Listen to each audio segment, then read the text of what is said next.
Hello good people of YouTube and welcome to my channel. In my previous video I sculpted some fabric on the front of this bit of skirt which is for a giant's body, and it's going to be a production version of Baldwin. So I was just showing you how to put texture in and create stitching and so on. And now I've got some left over, some green stuff that's mixed with milliput, sort of 60% milliput, 40% green stuff, and it's starting to get a bit resistant now. And I've broken it into two pieces, which I've been working with my fingers to keep it warm, ready for this video. So what I'm going to do now is show you what I like to do. It's picking up dirt off my fingers already, but that doesn't matter. I don't like to waste stuff. Right, and what I've got here are two drinks bottles. These are like fruit shot, you know, ginger shot, turmeric shot, that kind of. They're health food drinks that I enjoy, but the bottles are brilliant. I fill them with sand, and I don't spend money on these kind of, you know, painting handles or whatever. If you want to and you like using them, that's great. For me, a bottle like that filled with sand, I'm comfortable with it. I'm used to the weight of it. I've been using them for years. I will sculpt on these, which is why some of them have cork glued to the lids, and I will paint miniatures on these as well, and that's why some of the lids are kind of clean. You may have noticed in a previous video when I got this one out, I'll use any kind of lid that fits that bottle to create myself a suitable miniature holder. I'm just having a look because here's a this is museum miniatures, but this is epic scale. I've got lots of epic Waterloo stuff and other bits that I do. So I'll get those on there. Here's an example of epic scale artillery piece that I'm doing. That's been on the shelf for a while, and I really do need to finish it, but of course the old world happened, didn't it? Right, okay, very quickly, what I want to show you, two different methods depending on what you want to do. So I've got a lump of green stuff here. I've been working it in my fingers. It is picking up some dirt from cleaning that, bits of paint dust and stuff that I just scraped off. Normally I'll have blue tack on there and blue tack a model on there, but if I want to sculpt something that's not too big and I don't need an armature or a dolly, I will try and stick it onto a lid. But of course, the older your putty gets, the less sticky it becomes, so it might just drop off. But anyway, I'm just trying to push this on with my fingers. It is still wanting to stick to my skin, so I'm hopeful that that might work. And I've just made a couple of little pointy ears at the top, which will hopefully become apparent in a bit. And with this one, I'm taking a slightly different approach because what I'm going to do is I'm just going to take an old pair of side cutters, and instead, I'm not cutting here, I'm just kind of bending. You can use pliers, I just don't happen to have any handy at the moment. I've got them packed away. I'm still unpacking boxes and stuff from my last house move 2 years ago. Right, so what I'm just doing here, I don't know if I've got enough force in my fingers to push that in, because you want it to be nice and secure. Pliers would have done, as I said. I don't want to cut it, which is,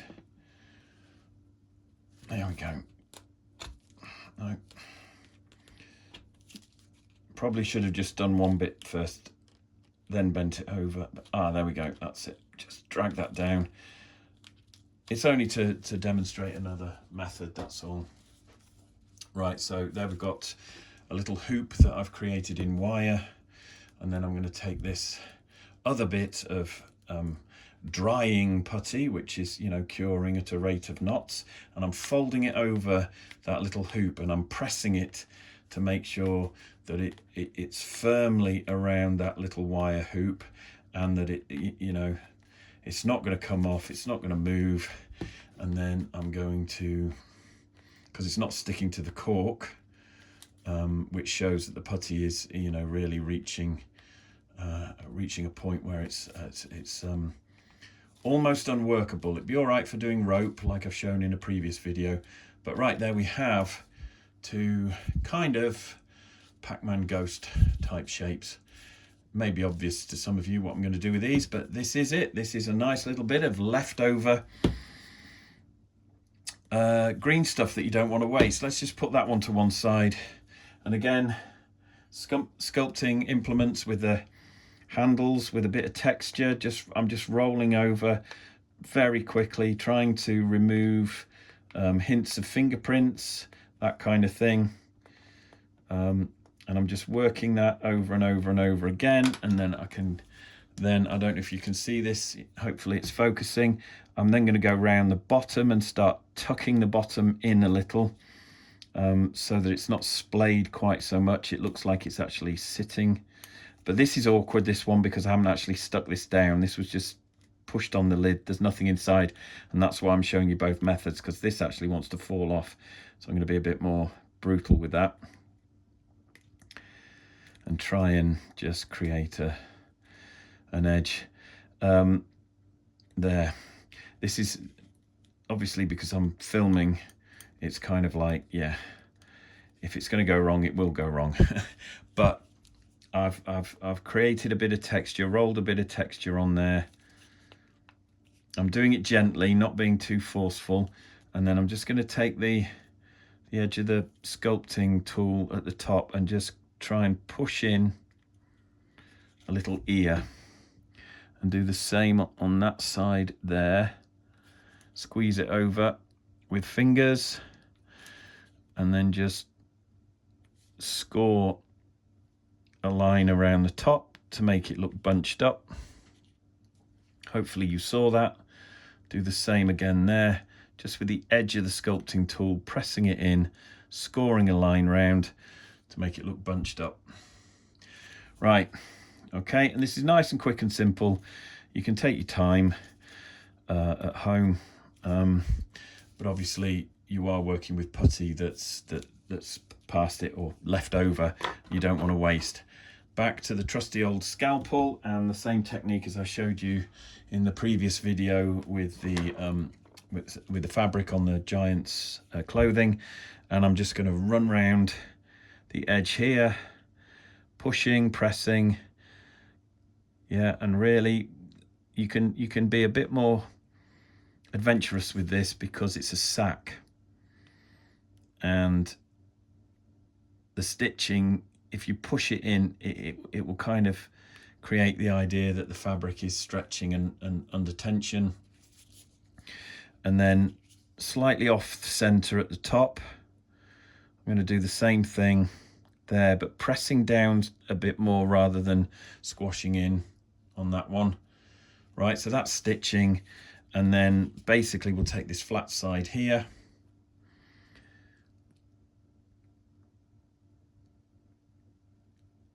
and because this is fantasy in a world where people were resourceful, and in times of war it's make do and mend, I put some stitching in the side of that one. So quick and easy, easy to do. There was a limit to how much pressure I could apply on that one because it was just stuck on the plastic lid and it wants to come off. But there's a sack there. Now here you can see it's not sticking to the cork, it doesn't want to, it's past it, but we have put that wire frame inside. So what I'm going to do is basically repeat the process. I'm going round the bottom here, but because we've got that wire sort of armature inside, it's not wanting to move as much, so I can apply a bit more pressure. I can shape it a bit more.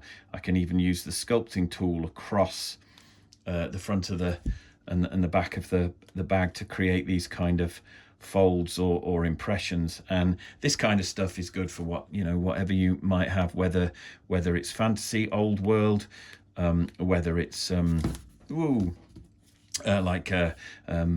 Necromunda or some kind of gangster game, whether it's Dead Man's Hand, sacks, Mordheim sacks, historical war games. So I've actually, you know, started to put some creases in.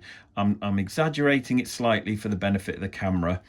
Obviously, if you do this at home, you can be as subtle or as heavy-handed as you want, but what tends to work best is if you're doing creases in fabric, then keep them fairly rounded. That's why I've been using the round end of this sculpting tool here. Keep them fairly rounded. Don't go too angular with them, because you'll find that the deeper they are, then perhaps the less realistic it looks. But you want them deep enough so that when you're painting them, zenith or priming or whatever, it looks cool. But this is, again, when I get on, I start talking about sculpting faces and things, this is one of the mistakes that we all make when we're new to sculpting and new to kind of using putty, is you make your marks, your impressions too heavy, too deep, too kind of thick and sort of forceful. So you end up with these really distinctive features, you know, like around the mouth and the nose and so on, and they're so unsubtle. And my early work was like that as well. That they don't look realistic, and then as you get more familiar with the putty, you start to make marks and impressions that are much more gentle and subtle, and you create some faces where things really do work. Now I'm hoping I can show you this actually. He says, turning away again. I've got another test casting here, which actually I think these turned out all right. But this is my halfling cleric, and the face on I called him Friar Tucker, keeper of the recipe book. He is available from the Battleforge again. I seem to be saying this a lot, but all the stuff I sculpted is now owned by Ainsty Castings, and they own the molds to Friar Tucker, keeper of the recipe book. But I hope that proves my point, that they're just very subtle marks on the face that were needed. I did this guy in resin, so there is a resin mold. I think he also went into metal. So if you have a preference, you should be able to get either metal or resin from Ainsty, but I'm just wiggling that around so you can see just some really delicate impressions there on his, you know, cute little fat face, to get the smile I wanted. But there's no really kind of sharp, angular, thin lines. This was all done with this kind of the soft end of a clay shaper, a smaller one than this, admittedly, but you know, a point like that was used to just sort of press in and get the cheeks and the little dimples. So subtle marks is what I'm saying. Often work better, even if you're putting some, you know, noticeable or profound creases into something like a sack. You still want to keep them fairly subtle. So anyway, same applies. I'm just supporting the back of that with my finger. The putty's, you know, reasonably dry now. There's a bit of stickiness, a bit of tackiness, but if I was to do that with fresh green stuff, it would just come off on my finger. So I'm rolling again like I did the last one. I can't see the camera, so apologies if I keep sliding away. So I'm just rolling that to make the pinch the end. Just get back in there again to reinforce that. So there's one ear. The other one I've started, but again, I'll just roll the sculpting tool around there just to bring that close. There we go. Pinch the ear on that one. There. And then just open it up towards the bottom a bit more. There we are. Right. So, and I'm just working around there. So there we've got a nice kind of wrinkly, crinkly sack that I'll put a bit of texture in. The thing about sacks is if they do pick up your fingerprints, it doesn't actually matter because it looks like Hessian. If you get enough of a fingerprint on there, like over and over and over on itself, He just looks like a Hessian. But you can actually use, I've got a clean sculpting tool somewhere. I'll just pull one out and show you. These are probably a bit big, but it shows the kind of principle. Some sculpting tools come with a grip handle, and you can use something like that on a clean one to create some really interesting texture that can look like fabric. So I've done that before. So yeah, right, so there we are. There's sack number 2. Just need some stitches. So again, wet the end of the scalpel and go in from just under one of the ears, and I'm pushing quite firmly because I like the way it buckles the side of the fabric and makes it look like the sack is really full and straining under the pressure. I've just hit the metal support inside there, so I'm deviating to try and avoid that. And then I've just seen that there, which didn't look too good. There's a bit where I've folded it and it's left a little crease. When I folded the putty, I mean, when mixing the putty, and it's left this little crease here where the 2 bits of putty haven't quite joined. So I've just tidied that up there. And there is sack number 2. I won't put a patch on that one just to keep things different. But I hope you found that useful. And I like to do that kind of thing quite a lot. So here he says, right, let's put those to one side. I'll let those dry, and I will be painting those in a video. But yeah, you can see here, you can even see the date that's come off a bottle lid there. So I stuck that flat on a lid and sculpted a sack that was just kind of on its side like that. Same technique, stitching around the side, ears made the same way. And then I've done, you know, sacks that are, there's a smaller one there, not quite so full, with a smaller patch on it. 2 bigger ones, very much like the ones I've done. So basically, whenever I've got leftover bits of green stuff and I don't want to waste them, and I can't put them around the base of a figure, for example, I just make stuff like this out of the leftovers, because why waste it, you know? Why waste it? So there we go, little bits of leftover green stuff and milliput mix from sculpting that. I will carry on with that in a different video, but the bits that were left over ended up making 2 sacks. They may even end up on the base for this production master of Baldwin. So who knows, maybe if you guys want to buy a Baldwin giant, Baldwin the Pious from Ainsty Castings, when they have it and mold it up, you may even find some of this stuff on the base that Baldwin will stand on. So yeah, I hope you've enjoyed this. I hope you found it useful. I've certainly enjoyed pushing the putty around and having fun, and just generally talking about something that I really love. Okay, so 24 hours have gone by since I filmed that video that you've just watched, and these are dry. So what I thought I'd do before I prepare that video to go on YouTube was pop these off. You can see that came off really easily. That's actually really smooth, that, like glass. There's a little bit of edging that I created there to help stick it down whilst I was sculpting it. Just break that off with your fingernails or a scalpel if necessary. It doesn't really matter if this was to end up on a base or a diorama. That would be glued down and covered with texture anyway. You can see the paint that stuck to that putty when I was shaping it yesterday after scraping the paint off that lid. But anyway, that won't matter because this will just be primed and painted or included in the, as I said, the base for Baldwin the Pious. Right, this one I thought may as well deal with this as well, because this was sculpted on to a little wire hoop.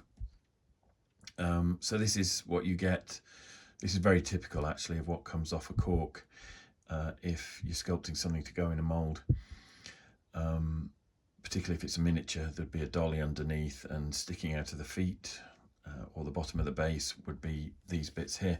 Sometimes, depending on who's making the mould, they might like you to leave those on because it helps create a feed into which the channels can be cut in the mould to allow metal to be poured, molten metal to be poured and cast. So it's not always necessary to cut those off if you're creating stuff to go in a mould.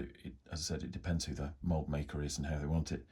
This, however, will end up either painted and on a piece of terrain, or stuck on a base for Baldwin. So I am actually going to remove those. I've got some side cutters here, and there is a little bit of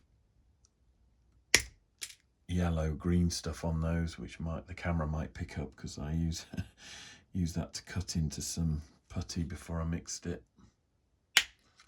There we are.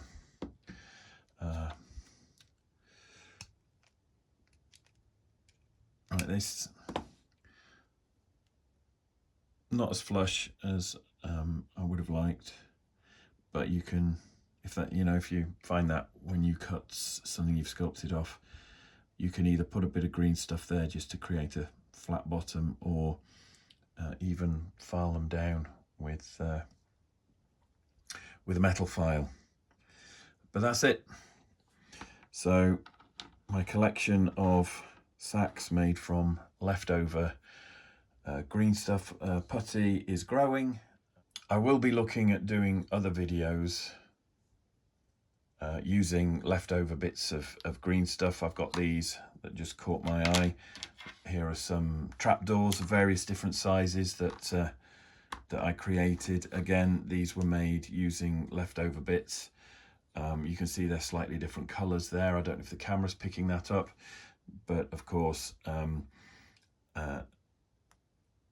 the detail was added after the trapdoor had been sculpted for that one. Here, most of the trapdoor except the handle was sculpted out of leftover bits, and then the handle was added later, and that was sculpted entirely out of the same batch of putty. So, there's lots you can do, not just simple things like sacks or other bits of scenery scatter. I'll even be looking at creating little creatures and monsters. The things that spring to mind are, tiny snotlings or nurglings that you used to be able to get in metal. Even little squigs and things, squiglets. So there's plenty of stuff you can do with your leftover putty, and I will be doing more videos on this topic and on this subject every time I have something left over. Sometimes what you produce can be quite big. You can build it up over time. I have brought this severed giant's head out in front of the camera before, and this is something that I was producing with the hope that it would actually go into production. I do want to sculpt a dwarf to stand on his forehead, but again, you can see that some of the putty is a slightly different colour.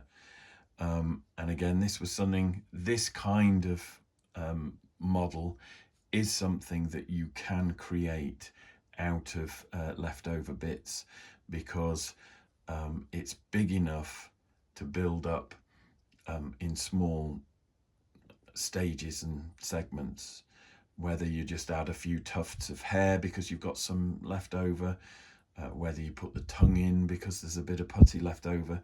There's lots and lots of stuff that you can do when you get down to the last few bits of milliput or green stuff when you're sculpting. So I will be doing a lot of videos that just come up with ideas and suggestions for that. So thank you for listening. I hope you've enjoyed the video. I'm getting tired now, making mistakes, so I'm going to wind it up now and try and get this video posted as soon as I can. I do have other videos planned for later in the week, so yeah, please subscribe if you haven't already. If you've enjoyed this video and you like what I do, please smash that like button. It really does make a difference.